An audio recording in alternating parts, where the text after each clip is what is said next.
were students who looked Jewish, quote unquote.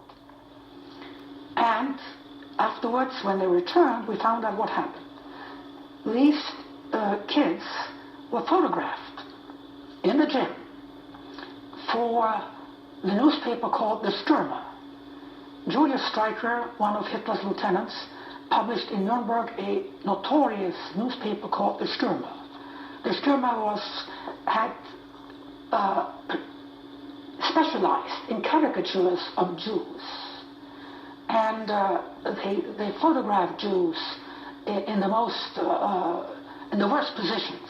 I don't know, these kids probably had to take off their shirts. I don't know exactly what happened, but they were photographed for inclusion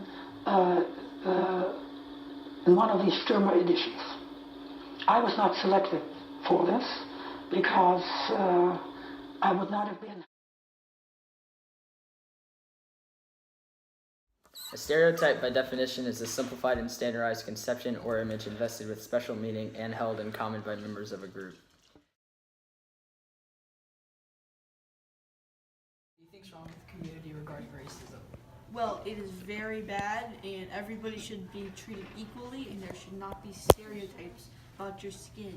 Because as Martin Luther King said, people shouldn't be treated by the way their skin looks, but as their content of their character. What do you think's wrong with the community regarding racism? I think everyone should be treated equal, like white people should treat other people correctly, and the events that happened in Charlottesville with the Ku Klux Klan is unacceptable.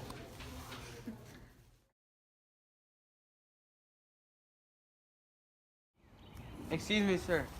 We're doing a project at school on hate and prejudice. What are your opinions on hate and prejudice around the world? I'm not in favor of it. I think it's a problem.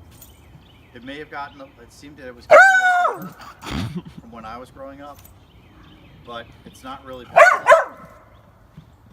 Those are my general thoughts. What do you think the solution on hate and prejudice is? Well, I think you have to start at the local level. And, you know, we live in Charlotte, North Carolina, where there's all kinds of different races, creeds, religions. So this is a good city to maybe make a local impact. But I guess I'd have to think about where we'd really start. We'll get back to you in a couple of days.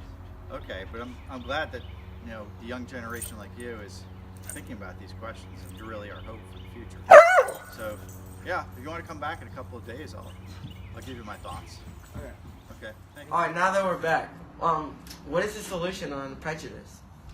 Well, I've had some days to think about it, and it's really got me thinking. And I really think it comes from leadership, not from big leaders like the president necessarily, or even the governor, but leadership within each of us. We each have some ability to take responsibility for the situation if we don't like it. So that means me as a lawyer, you know, maybe I can do pro bono work, or I can maybe hire other people from different races, different creeds that I wouldn't otherwise have considered, or at least just keep my mind open to that.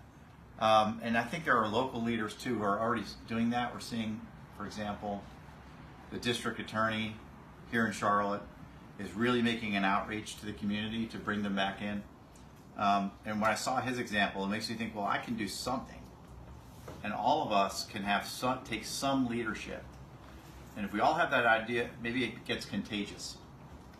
And we can't expect you kids just to do it. It has to be us adults and leaders. So, have I thought about specific programs? No, but it got me really thinking about it. And hopefully I can make a difference. So thanks for coming by and asking me these questions, because it really got me thinking. Okay, thank you.